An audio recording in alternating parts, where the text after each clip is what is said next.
Hey, welcome to Tabletop Skirmish Games. I'm Lee, and in this video I'll be talking about how you can write your own tabletop skirmish game.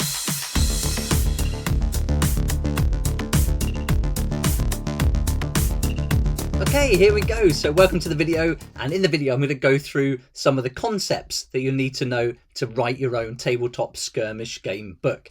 Now, I'm not going to be going through all the steps in a step-by-step process kind of thing in this video, but as I'm writing my own new book at the moment, I thought I would do a new series where I go behind the scenes as I write it and talk about different issues and things that come up as I do it. And if you wanted to go more in depth and want to learn the process, then if enough people are interested, that's certainly something I'm happy to do as part of this series. So let me know in the comment section down below if you'd like to see more detailed videos on how to write your own book and exactly what you need to do for each step. And I could even break it down into a how-to series, go from, how to take your idea right through the whole process to publishing and marketing it. So yeah, if that's something you're interested in, let me know down below.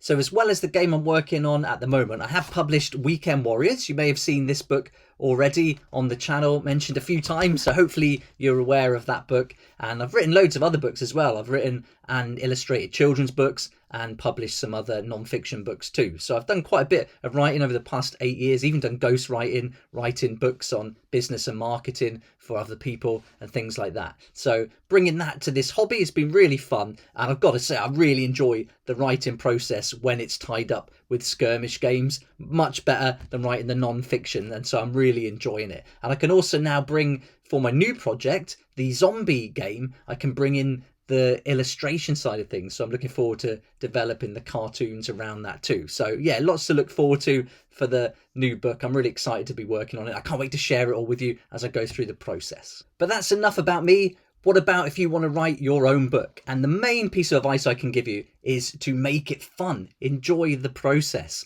And having fun as you're doing this is really important, because it could take you quite a while. It could take a good few months, maybe even longer, to get this book done. If you've just got an idea, you're going to have to put that down into writing, work through all the rules and everything, and come up with a finished piece at the end that's structured and makes sense. And if you have fun and you enjoy it, then that's going to make that whole process a lot easier. This next point seems pretty obvious, your favourite genre. So pick your favourite genre, because you're going to be spending a lot of time working on it. It's got to be something you're interested in, you've got some knowledge about, you've got some resources to draw from. And so that could be anything from pirates to zombies, sci-fi, fantasy, anything you can imagine. So just go with what you like. You might be tempted to pick a genre that you think will sell better. And while that's a good business decision, it's not necessarily going to be good for you. And if you want this to be a fun process, picking your favorite genre is really important. So for me, I always think if I can enjoy it and sell some of the copies of the book at the end of it, then that's going to be great. And if nothing else, I've got a game I can play. So I'm really passionate about coming up with my own rules, homebrewing games. I've played D&D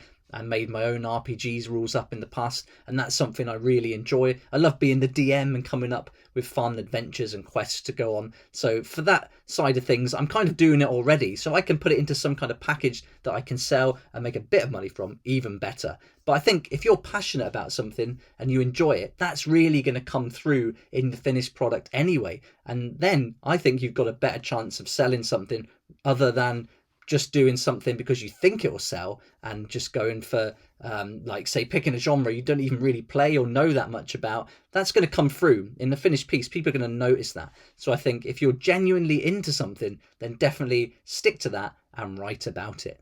Right, coffee. I love coffee, got to have it, and this gets me going in my process. So every morning, nice strong black coffee, I'm good to go. And so take that time to make a drink you like. It might be something else, beer, whiskey, whatever gets your juices flowing, and spend that time where you can sit down on your own in some peace and quiet. I mean, I homeschool the kids here, so it's pretty noisy in the house, but find some time where you can sit down and concentrate and then get those ideas down on paper. And I just think having some kind of routine, almost a ritual, where I make the coffee every morning and then I get going, I start work, that's a good way for me to get things started. So yeah, just think about having these little rituals to get yourself going, almost like you may have read some books on writing before. The one by Stephen King is fantastic on writing. I love that book, and it talks about the muse a lot, but also the just the idea of putting yourself in the position to write and create every day,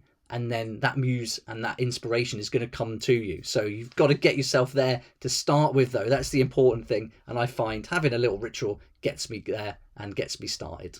Right, so you're now ready to get writing and starting on your book, and the first thing you're going to need, and it seems obvious, is you need an idea. And an idea doesn't have to be fully fleshed out. It could simply be a sentence, just a brief phrase that describes the idea you've got. But the main thing is that you take that idea and do something with it, because ideas are really easy. We can all come up with ideas. I could list 20 ideas right now about a book I'd like to write, but it's actually taking those ideas and doing something with them. That's the hard part. So you've got your idea, and now it's time to build on that idea, and you've got to start putting in the work now. This is where you take an idea in your head and you want to mold that into reality, and this is where the real effort is going to come in. If you just sit on that idea and don't do anything with it, that's all it's going to be, just a thought and nothing else, and you're not going to bring it into the world and share it with other people. So you've got to put that work brick by brick and build up that idea into something tangible. When I started writing, I used to watch loads of YouTube videos about it and getting tips from all the great authors out there, and it's a fantastic resource for that.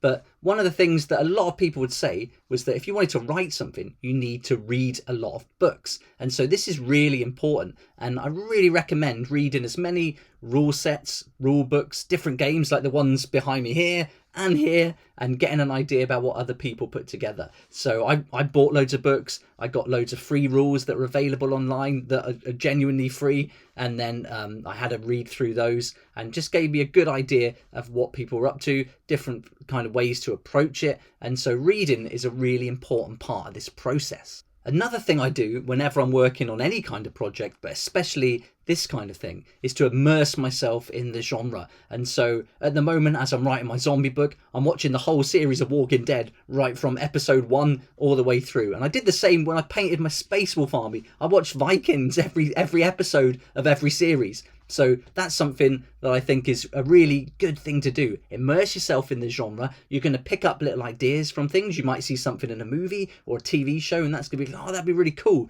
to bring it in to the game. And so, yeah, that's really important. Immerse yourself. And I'm always thinking about it. I can't get zombies out of my head at the moment. So I'm reading about zombies. I'm watching it on YouTube videos. I'm watching The Walking Dead in the background as I'm doing stuff. As I'm drawing for the book, I maybe have a movie on in the background. So having all this is really good for inspiration and just keeping you going with ideas. And I also like, with the genre, I like to go for the main tropes. So I'm really like picking out things that you'll have seen before, and there's nothing wrong with that. If you love a genre, then all these little tropes that come up within it are what make it really fun, especially with zombies. There's so many cool things. So yeah, immerse yourself in the genre and really enjoy that whole process of writing your book while really keeping up with the movies you love and the different aspects of that genre too. Now, this may seem pretty obvious as well, just like having an idea. You have to write, and this is really important. Write stuff down. If you're not going to use it, it doesn't matter. Just write. If you get an idea, make a note of it. Keep writing. You're going to go through different drafts of the book. You're going to start to put together some narrative, some lore, background, that kind of thing. So write it down, read it, rewrite it. So write, rewrite, keep going, and just get everything down on paper. So the more you can get out, the better.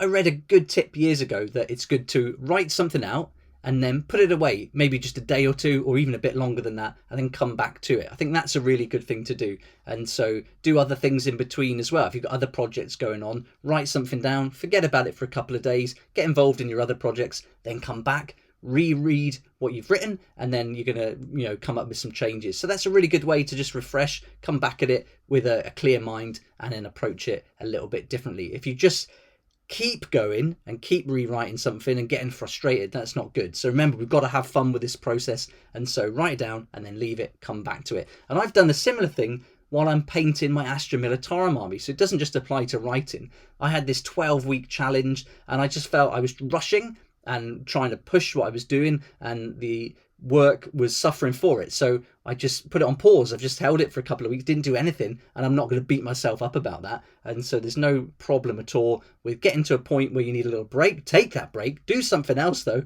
and then come back to it, and you'll come back with it motivated and ready to go. Okay, now we get to the point where we start talking about rules. And so with the tabletop skirmish games, or any war games you write, you're not just coming up with a storyline or a narrative, you're coming up with the rules. And with Weekend Warriors, I didn't have a narrative. I didn't include it in there because I wanted something that was a template that other people could build on and create their own stories from. So I made this almost a little bit like an RPG in that respect, where you've got just a basic rule set, and then I gave some example quests and missions, and then you can write your own stories for it. But with my new zombie book, I'm coming up with a complete background, a narrative, characters, storylines and everything. So there's going to be a lot going on with that. So as well as writing that, I've also got to look at the rules, and the rules have to work, because if they don't work, you could have a brilliant story and a great background, characters could be fantastic, but the mechanics of the game suck. That's not going to be cool. So the rules are really important, and this is where it comes down to reading all these other books and just getting bits of information from them that you like, and just really absorbing as much information as you can and immersing yourself in the rules as well. So you've got the genre, you've got rules, just learn as much as you can and then apply it to your own game. When I started creating my rules for Weekend Warriors, I picked out things I liked from lots of different games, and I put them all together into one rule set and just tweaked it until I was really happy with how it worked. So I had a little concept that I liked, and with Weekend Warriors it was the armor. So you'd have light, medium or heavy armor, and I built around that. So that was the foundation. I had something I really wanted to build the game rules around, and so then I took bits that I liked from loads of other games, mixed and matched it until I had something that's pretty unique. But if you break it down into the elements, then there's nothing really that new about them. It's just how you put them together. With that in mind, I really recommend that you learn from other systems. So learn from other skirmish games, bigger war games, computer games, RPG, all sorts, all different angles. Come at it with a real open mind. Take bits from things you like and then tweak it. You might like something in a computer game, you could then take and twist it slightly and use it in your skirmish game. So, you know, there's so many like apps and games and things. There's so many rule sets out there. There's just a wealth of information. So there's loads of things you can learn from these other systems that you can bring into the tabletop. This is where being creative comes into it. So you've got your genre that you're immersed in, you've got your ideas, you've got all these books you've read, you've got different rule sets. Now it's time to be creative. Take all this information, mix it up and put it onto your blank canvas, which is your book. So this is a really fun part of it, and don't be scared to be creative. Be crazy, go mad with it. If you make a mistake, it doesn't matter. If it doesn't work, just try something else, but just give yourself that freedom to create. I found that by taking this approach where I learn from other games, take bits that I like and mash them all together in a unique way, I'm not having to reinvent the wheel here. I'm not doing anything new. You know, like I said earlier, you could read through my book and there'll be things that are familiar. It'll have its own unique flavour because it's been written completely new, but there'll be bits in there that you'll recognise. And so don't think you have to come out with a completely new rule set. You can just use what already exists and what you like and what you think is fun, and then you can twist it to fit with the narrative and the world that you're building.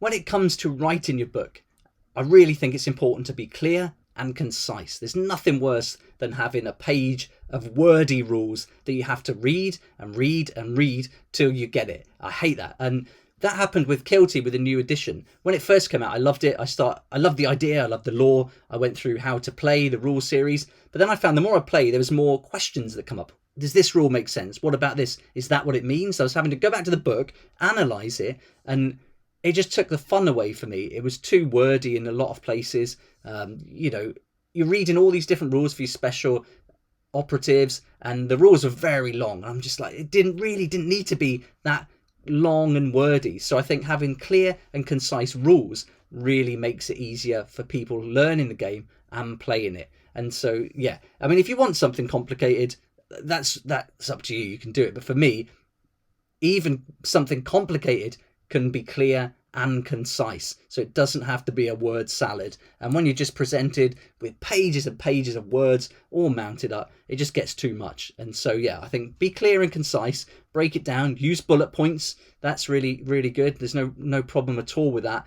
Take things down and break it down into steps, make the steps clear, add images to support it, but just writing a big page of text, I think it can be too much. So yeah, support it with bullet points, diagrams, drawings, examples, photographs. Those kind of things can really help a complicated system come across in a clear and concise way.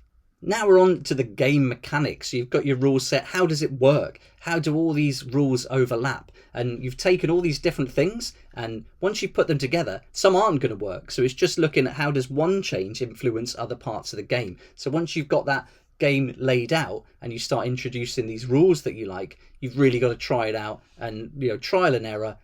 Don't be scared to take something out and get rid of it if it doesn't work, and don't be afraid to try something new or a different approach to try and make it work. You've got loads of options available. But one thing I always keep in my mind whenever I'm doing anything is to keep it simple. Am I making things overly complicated? Can I take out a step? Can I strip it down? Can I simplify it in any way and still get the same end result? So yeah, keep it simple. That's what I keep in my head, and I just keep reminding myself that it doesn't have to be complicated. I don't have to write pages and pages of rules to get one thing across. How can I simplify it? But this can actually be difficult. I've been working on my Weekend Warriors solo and co-op play rules, and I'm trying to make those really easy so that they match the style of the book, because this is for like kids, really. It's for you to play with your kids. So I want it to be nice and simple. And so taking what could be quite complicated, you could have AI diagrams that go on all day for the kind of AI characters that you're playing in the game. But if I want to make it simple, I've got to try and strip that down and have it come across in as few steps as I can. So yeah, keeping it simple is not easy, but it definitely comes across better for the reader. I love dice, and so choosing your dice system is a really fun part of the game too. For Weekend Warriors, I went for D6. Everyone's got them at home, nice and simple. I love the D10 system. That's what I liked about Brutality, and I really like the D&D polyhedral dice you get with burrows and badgers that you can see here. So yeah, choosing your dice is a really big part of the game. And yeah, once you come up with your rule set and your dice, you're kind of thinking about these things at the same time. So D10 is good because you think it in decimal. You can also really go from like percentages quite easily and things like that. So that's a nice system. But there's something about having the polyhedral dice that's quite cool, especially in the fantasy games. It really comes, and if you're a fan of RPGs, that really comes across with those dice. D6 is great because most people have got them from other games, so that's good. And even your big games like Warhammer, they use D6 predominantly. So choosing your dice is a really key part of it, and then going with different dice sides. So if you went for a selection of the polyhedral dice, you've got different things you could have for them. Like the great mechanic with burrows and badgers is that the size of the model has a different dice, and so there's more chance of, say, a bigger, stronger model hitting in an attack because they've got like a different dice. So that's a brilliant way to do it, and I really like how they did it. Really clever. So this is where it comes from reading again, learning different rule sets from different authors, and then coming up with your own ideas based on what you've learned and what you like as well. So if you like a particular dice, you could start there and start designing the rule set around that.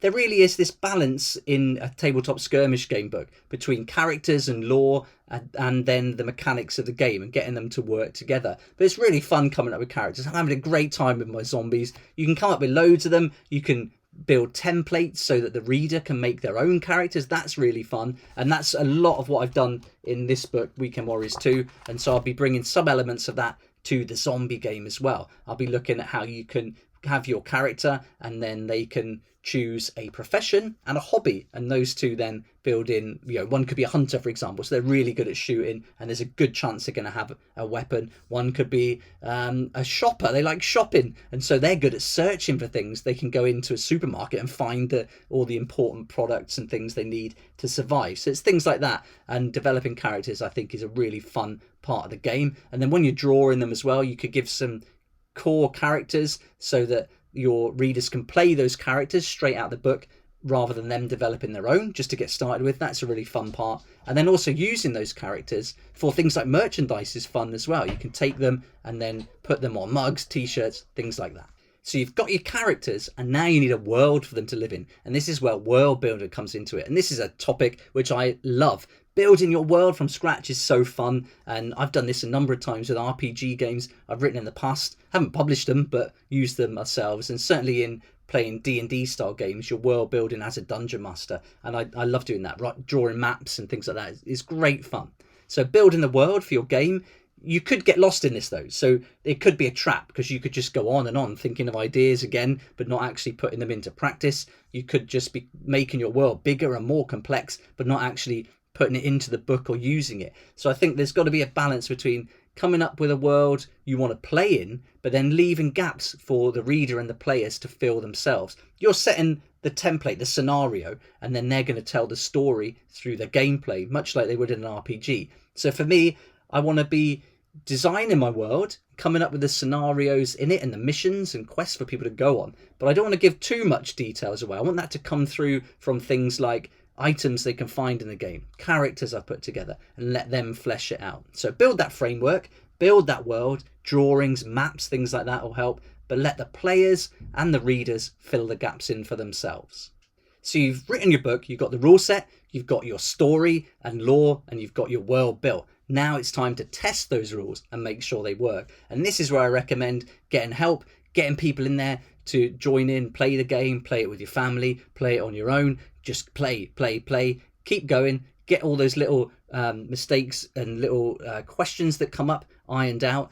But you are going to publish it, and there's going to be things you've missed. There's going to be things people will bring up you've never even thought about. And so don't worry about that. It's better to have something finished than nothing at all. So, you know, if you go seeking perfection, you're not going to get anything finished. So for me, do your best, go through it, play it as much as you can. And then when you're happy, get it published, and then you can always do another edition to tweak it later on. So yeah, you could even do like one version, put it out to a select few, let them test it, get the feedback, put it back in, and so then publish properly. So you could have like a soft publish maybe for a few months even, where you're giving it away or selling it at a huge discount, so that but the buyers know that this isn't going to be the finished product and they can actually have an input in it. So that's a nice way to go as well. But yeah, playtest, playtest, playtest. Throughout this whole process of writing the book, you're going to make mistakes. And I read a quote years ago when I was like really young, like 17. I think I read a quote from Richard Branson that said, if you don't make mistakes, you don't make anything. So don't be afraid to make mistakes. Make as many as you can, as quick as you can, get them out of the way, and don't make them again. That's the most important thing. So make those mistakes and then correct them, and you'll find you learn so much from them. Something I was quite bad at was asking for help, and I think this is really important. Ask for help if you need it. If you need people to help you play the game, ask them to help. Anything at all. If you need someone to help you with the drawing that you know someone could draw, ask them. Get them involved, pay them, but ask for help. I think, you know, you don't have to do this on your own. There's so many people out there who are willing to help, so reach out and get that help if you need it. Now it's time to publish the book. And I've always self-published my books because I couldn't get a publisher. That's the main reason. But you might be lucky, get a publisher before you even start writing, so you get the deal secured. That could be a way to go. But self-publishing, you're off and running. You don't have anything, no hurdles stopping you. You can just write the book and publish it. There's nothing in your way. And I love that. I think it's brilliant. And also by doing it with places like Wargame Vault and Amazon, you're printing to order, so you don't have to pay any money to have a load of books printed. That's fantastic. You can even just print as PDFs, but I definitely recommend publishing as a print to order and having the PDF. And then if someone buys your hard copy, then you can give them a free PDF. I think that's a really nice way to go. So that's how I've done it with Weekend Warriors, and how I'll do it for my new zombie game as well. Now the book is published. That's the easiest part. If you want to sell the book, now comes the hard work. Writing the book is actually easier than marketing it. And so once you've written it, you now have to tell people about it. They need to find out about your game. You could have the best game in the world, but if no one knows about it, no one's going to ever play it. So yeah, you've got to get it out there, share it as far as you can, social media, in person, tell people about it, really get out there and market that book. Using websites like Wargame Vault is great because it is going to come up on their website and people are going to come across it on their own. With Amazon, they're going to search and it may come up in the search if you've done your keywords properly, and so that's really good. But ultimately you are going to have to drive traffic to it. You're going to have to drive people towards your book if you want lots of people to buy it.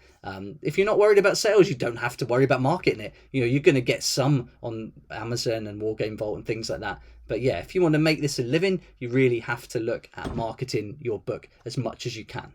So that's it. That's pretty much the process from an idea to marketing it. And I really want to hark back to the idea that you've got to enjoy the process. It's got to be fun, and it's got to be something you're really passionate about, enjoy, because that's going to come across in the end product. And once it's written, your job doesn't end there. You've got to market it. You've got to tell people about it. So if you've got to enjoy that book yourself and, you know, believe in it and be passionate about it for it to work. So enjoy the process and don't give up on those dreams. If you've got a book you want to do it, give it a shot. If it doesn't work, try again. It doesn't matter. The main thing is that you give it a go and you've got no regrets. I think that's really important. There we go. There's just a few thoughts and my overview of the process from having an idea through to publishing and marketing your own tabletop skirmish games. I hope you enjoyed the video and I hope you've got some information from it. And if you are interested in me doing more videos that go into more like practical advice, like going through the steps and showing you almost step by step how to do each of the things talked about here in the video, let me know in the comment section below. And if we get enough interest, I'll certainly do that. But I will be featuring my book and how I'm writing it in a behind the scenes kind of series anyway, so you're going to pick some tips up from that, and if I can answer any questions you've got, please let me know in the comments section below. But thanks so much for watching. If you did like the video, please hit the like button, subscribe for more videos like this, and don't forget to hit the notification bell to join me next time on Tabletop Skirmish Games. I'd like to say a huge thank you to my Patreon supporters who make these daily videos possible, and if you're interested in joining the community, it'd be awesome to see you there, and I'll put a link for that in the description down below.